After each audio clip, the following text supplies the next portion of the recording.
So over the years, we've received about 5 million comments about our field, and I've figured it's about time to make a video to explain the lore behind the pasture. So this all started when I was little.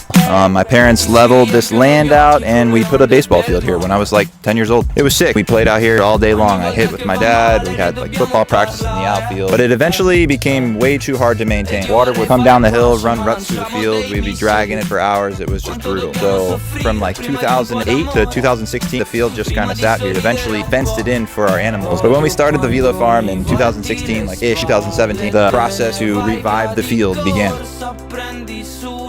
So right away, like right when we started reviving the field, the first thing we did was rebuild the mountain. And then we got a bunch of turf from my high school, actually. Drove my pickup truck up to North Hartford, and they loaded a couple rolls of turf onto the back of my truck. Extremely over capacity, very sketchy. And we hauled them back here and kind of laid them down. So we went with like the hybrid turf grass field, never before been done. But this all used to be like completely filled with brush and like pricker bushes, little trees, poison ivy. And so we took down all that stuff. We got like a ton of wood chips from my friend, and we just dumped them on the hill, and with rakes we kind of just spread the wood chips everywhere.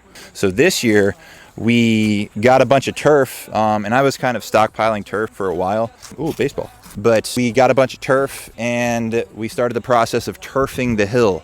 Now if you like hit a ball on the hill, boom, like batting practice or something, whee, just rolls back down. It's like a giant like bowl, like a turf bowl hill thing.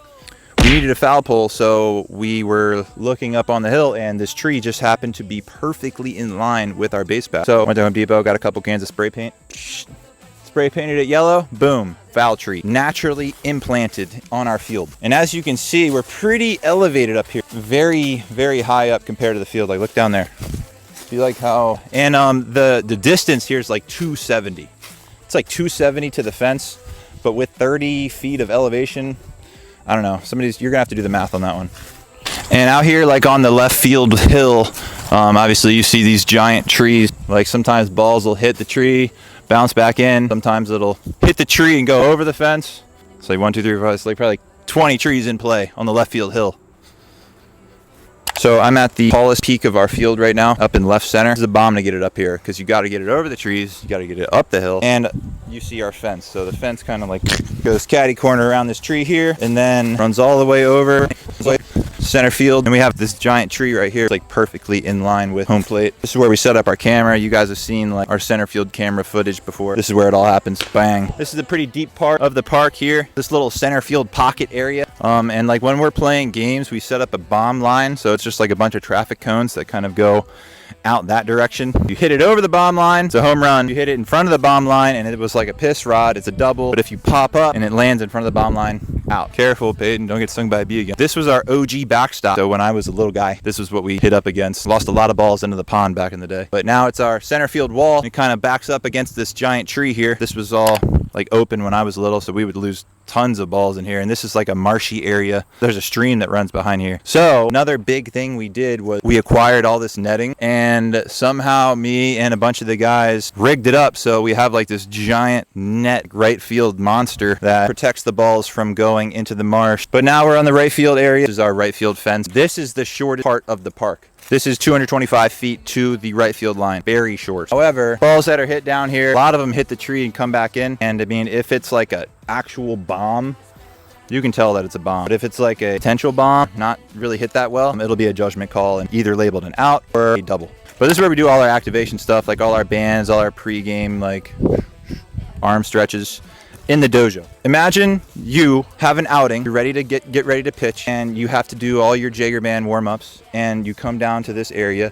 The sun is like coming through the trees. You've got a little bit of shade. You hear the farm stream trickling behind you. You're in the dojo, you're vibing. It's peaceful AF. Some dry grass, I'm sorry.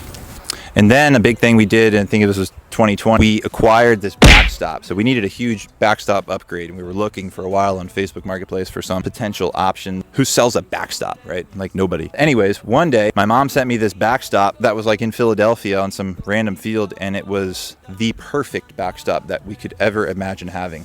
And the dimensions of it worked so perfectly with our setup that I was like, we gotta go get this. So we went up, it was literally like the hood in Philadelphia, and we spent a whole day getting this backstop back from Philly to our house. Took out the old backstop, made that our center field wall, and then in about a week, it honestly took like 2 weeks, me and a bunch of the guys installed this backstop by hand. All these little things, all these little like clips, and pulling this freaking chain link fence together, like it was an insane grind. And then getting this set up was mind-blowing too. I'm going to make a whole nother video on that process because we documented that entire thing. The backstop is amazing because it doubles as a backstop but also a turtle.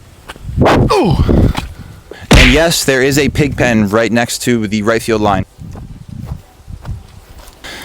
And yes, there is a whole ass barn connected to our field as well. So dimensions wise, it's like 275 way uphill to right. It's about 350 to the center field tree. Still uphill, so it plays longer than that.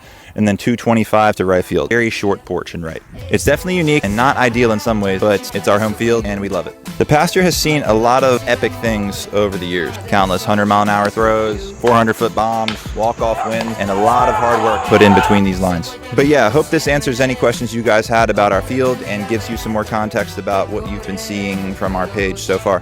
Peace!